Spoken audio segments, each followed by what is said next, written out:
আসসালামু আলাইকুম রহমতুল্লাহ। আমরা আমাদের খামারের সকালের কাজ যেভাবে 2 ঘন্টার মধ্যেই শেষ করি। আমরা সকালে প্রথমে গিয়ে গরুর ঘরের মশারিটা উঠিয়ে দিই এবং ছাগলের ঘরে ছাগলগুলোকে চেক দিই এবং চেক দেওয়ার পর আমরা গরুর চারি কিংবা ছাগলের খাবার পাত্র আমরা সর্বপ্রথম পরিষ্কার করে নিই এবং ফ্রেশ পানি দিয়ে সেগুলো ধুয়ে দিই এবং বাড়তি ময়লাগুলো আমরা নির্দিষ্ট স্থানে ফেলে এগুলো দিয়ে পরে আমরা জৈব সার কিংবা কেঁচো সার তৈরি করি এবং এদিকে চারি পরিষ্কার করা শেষ হলে আমরা গরুকে ফ্রেশ পানির সাথে দানাদার খাদ্য প্রোভাইড করে থাকি।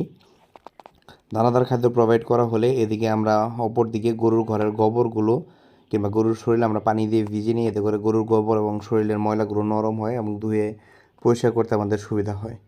ওদিক দিয়ে আমরা ধুয়ে পরিষ্কার করি এবং গাভীকে কিছুটা পরিমাণ কাঁচা ঘাস এক্সট্রাভাবে সরবরাহ করি ভুসির সাথে, যেন তার দুধের ল্যাকটেশন ভালো আসে।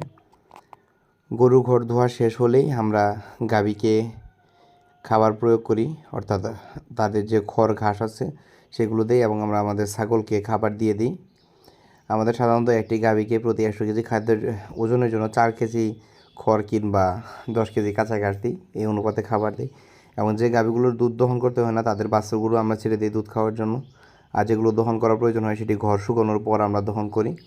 বাছুরগুলো দুধ খাওয়া শেষ হলে তাদেরকে আমরা নির্দিষ্ট স্থানে আবার বেঁধে রাখি এবং তাদেরকেও কিছু দানাদার খাদ্য এবং পাশাপাশি খড় ঘাস খেতে দিই এবং তারা খাওয়া দাওয়া করে। যেহেতু বর্ষার সিজনে এই সময় আমরা খড়ের পরিমাণ বেশি দিই এবং ঘাসের পরিমাণ কম দিই, কারণ আমাদের এই অঞ্চলে নিচু জমি বেশি। আমাদের কিছু বাছুর অনেক দুষ্ট, তারা অন্য গাভীর দুধও খায়, তো আমাদের গাভীগুলো ওরকমভাবে কিছু বলে না। বাছুর বাঁধা শেষ হলে আমরা এদিকে গরু ঘরের জন্য মশা মাছি উৎপাদ না করে, জানেন আপনারা জানেন 9টা থেকে 10টার মধ্যে মশা মাছির উপক্রম খুব বেশি হয়, এই জন্য আমরা ধুয়ো দিয়ে দিই এবং আমাদের কার্যক্রম শেষ দিয়ে আমরা খাওয়া দাওয়া